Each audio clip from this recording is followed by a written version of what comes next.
Hey everyone, and welcome back to another video where today I've got a super simple question for you. Have you ever wanted to own your own sports team? If the answer is yes, then this is the video you need to watch because we're going to check out all the teams that are publicly traded in the United States on the stock market. So teams that you can just go out, you can go into Robinhood, you can go into your TD Ameritrade, whatever you use, and you can buy a sports team today. If you're ready, I'm ready, let's go.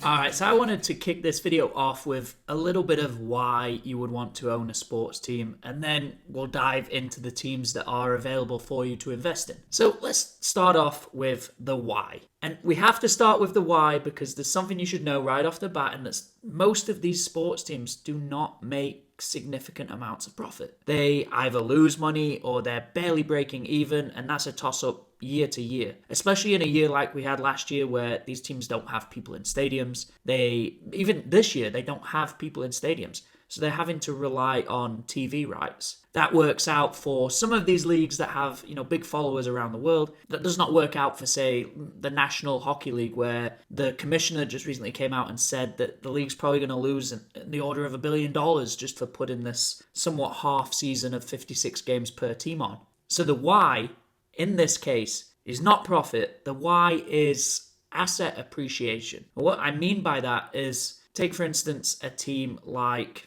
the New York Yankees. The New York Yankees are not publicly traded, so don't get it in your head that you can go and buy this team today. But the New York Yankees are a brand. Now, they're probably one of the most profitable teams in sports, but what really values the New York Yankees is that you cannot build another New York Yankees. You really can't even get another team in Major League Baseball. And that's the same for any of these teams. Whether it's the New England Patriots in the NFL, you can't get another NFL team. You can't get another NBA team. You can't replace the Los Angeles Lakers. Even if you have $10 billion, you can't just walk up to the NBA and say, I want to put a team here in, St. Louis. You can't do it. And so it's that scarcity.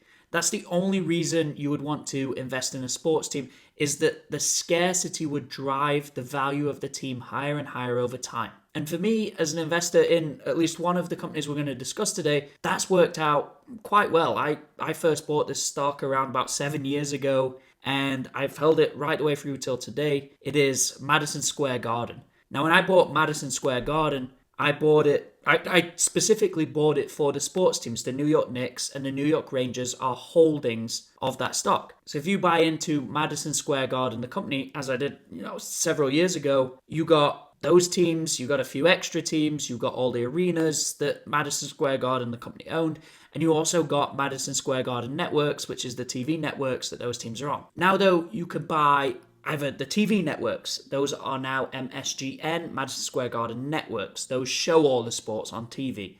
You could buy MSGE, which is Madison Square Garden Entertainment, that owns the physical buildings like Madison Square Garden itself in New York.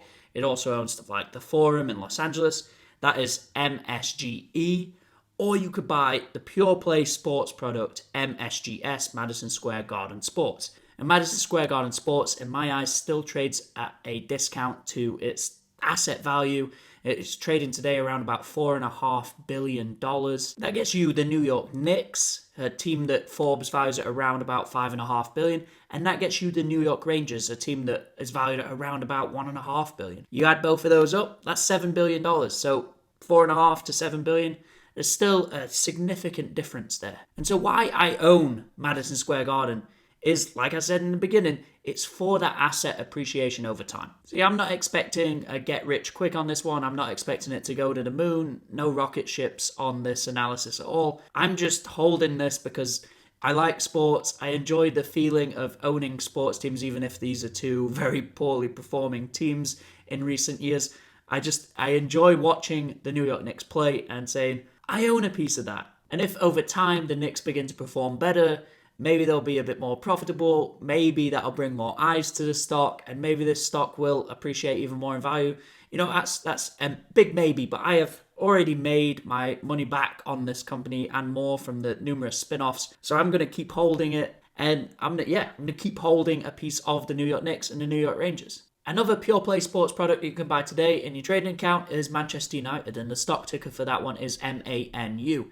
Now, if you made it to this point in the video, especially a video about sports, I would hope that you know who Manchester United are or what the team is. It is one of, if not the biggest name in sports. It's a soccer team that plays in the Premier League in the UK, and they've been publicly traded for a good while now. Now, this one has a market cap today, at the time of recording, about $2.5 billion.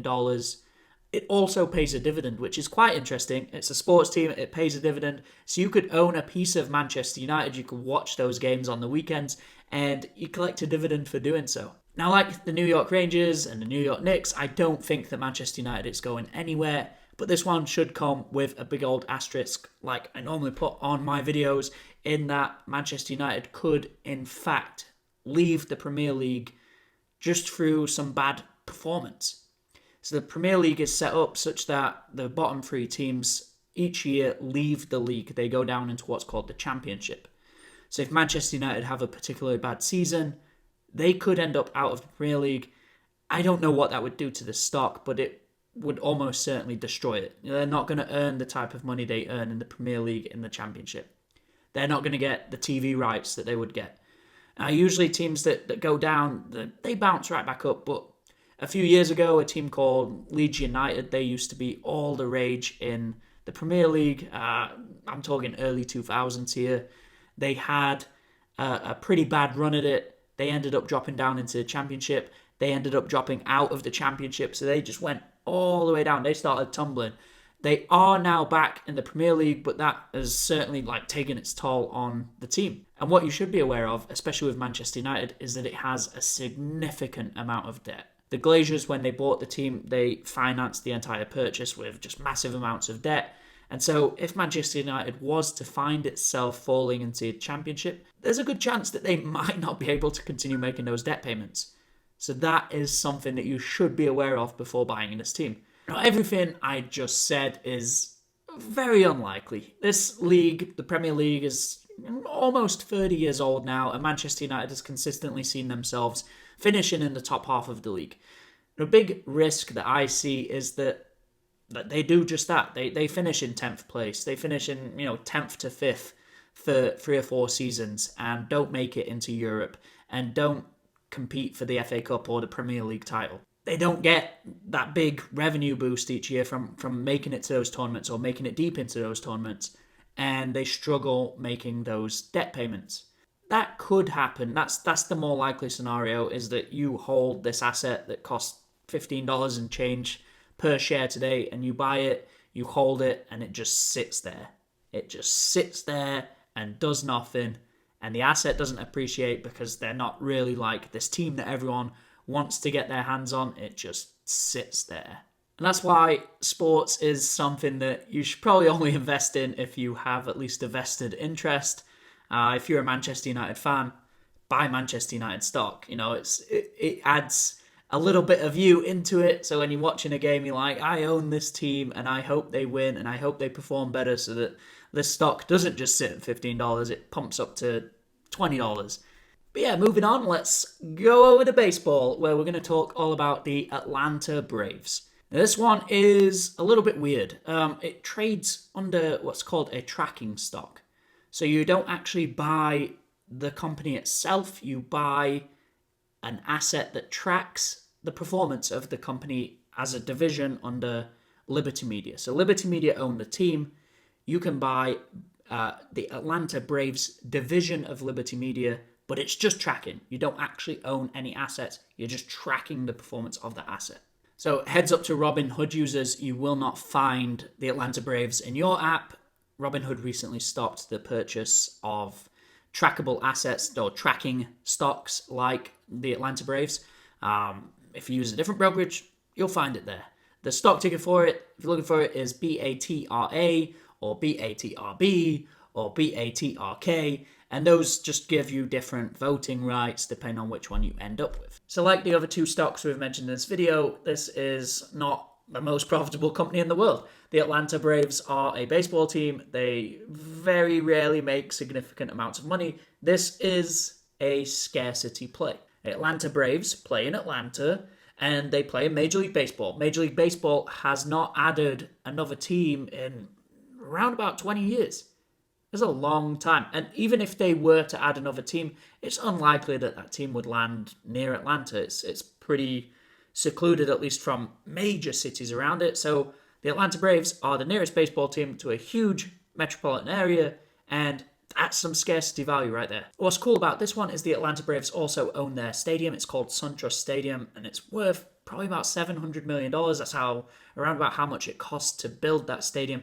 So that is one of the significant assets that you would get by investing in the Atlanta Braves. This is probably something that you, at least as a keepsake. And, I've said it all the way through this video, but these sports stocks are not for get rich quick. These sports stocks are unlikely to be the best performers in your portfolio. They are just really, I guess, memorabilia in a sense. You can own a piece of the teams that you watch. You can own a piece of the success of the league. You can just own those pieces and watch sports too. I mean, that's a win-win, right? So those are the only pure play sports teams that came up in my research. If you do know of any others, please let me know in the comments below. But I did want to talk a little bit about some other sports teams that you can get your hands on, although they're not entirely, pure play. So these are Canadian teams, but they are bundled together with other assets, and we'll talk about that in just a second. The teams, though, they are the Toronto Maple Leafs in the NHL, the Montreal Canadiens in the NHL, and the Toronto Raptors in the NBA. Now, those three teams are bucketed under Bell, which is a telecommunications provider in Canada. If you buy the stock, obviously, the predominant business is Bell's services. And for those of you not familiar with Bell, think of it like a Comcast or an AT&T. They deliver TV, internet, cell phone service. They do all kinds of things in the telecommunications space. So that's primarily what you are buying. But if you were to buy the stock, you get a nice dividend. You also get to own those three teams, the Toronto Maple Leafs, the Montreal Canadiens, and the Toronto Raptors. So yeah, if you're into Canadian sports, or if you're into telecommunications, or if you're into dividend stocks, this is one you should probably check out. Now, a competitor to Bell and also an owner of a Canadian sports team is Rogers. Rogers do very similar stuff to Bell. They sell telecommunications stuff, whether it's cell phone service or home internet service, they sell that. And they also own the Toronto Blue Jays from baseball. So Rogers is the smaller of the two companies, worth around about $25 billion at the time of recording this video, and Bell is worth around about $40 billion. They're both Canadian companies, so if you believe that the US dollar is going down, maybe investing in some Canadian companies might be the way to go. But that's not a video about this. It's also not a video about Canadian telecommunications providers. It's a video all about sports. So I will end with a final sports play, and that is Formula One. Now, Formula One, much like the Atlanta Braves, is owned by Liberty Media, and it is put on the stock market through a tracking stock, FWONK. Now, Formula One is not really a individual sports team, but it is an entire sort of sports league. Formula One has 20 different races in it every weekend, and they move around the world doing Grand Prix in different cities. So major vehicle manufacturers like Ferrari partake in it, Mercedes partake in it, Renault. You got a lot of big teams, big names in there. So if you want to own at least the tracking stock for the sports league, then FWONK is where you should go. And yes, to end this video, major profits are unlikely in any of these investments. This is really a passion investment. This is something that you own for the long haul just because you can say, I own a piece of that sports team. If I was to pick one of these to invest in, it would be the one I already own, Madison Square Garden. And the reason for that is just that both those teams are in, one of the biggest cities on earth. They're in the biggest sports leagues on earth. They can't fall out of those sports leagues. People are continuing to watch the NBA. NHL has so much room to grow. They're just big market teams in big market leagues with lots of room to grow. And there's a chance that at least the Dolans, the current owners of the majority of the team, there's a chance that they take them private at some point. So you can at least reap that cash reward of your shares being bought back. How likely is that? I don't know. But like I said, this is a passion play for me. I own the New York Knicks, so I can watch the New York Knicks and say, that's my team. Even though I'm from Houston. Don't tell anyone nearby that I'm a New York Knicks fan. They won't like me for it. But yeah, that's going to be a wrap on this video. Thank you so much for watching. If there is a sports team that I missed, maybe it's one that you're investing in yourself, let me know in the comments below. I'd love to know all about them. I want to know all the sports teams that are out there lurking in the markets that I might have missed. For me, I'm going to keep holding the New York Knicks and the New York Rangers. Those are teams that I've built a passion around by holding the stock. It's unlikely that they make the playoffs, at least the Knicks. Maybe. They've started out pretty decent this year, but I'm not going to hold out hope. I'm just going to hold the stock and hope that the Dolans buy it back from me one day. But yeah, thank you for watching. If you liked the video, please leave a thumbs up. Subscribe if you haven't already. I make videos like this twice a week, just on different aspects of the stock market, and I'd love to have you along for the ride. Until next time, though, I'll see you later.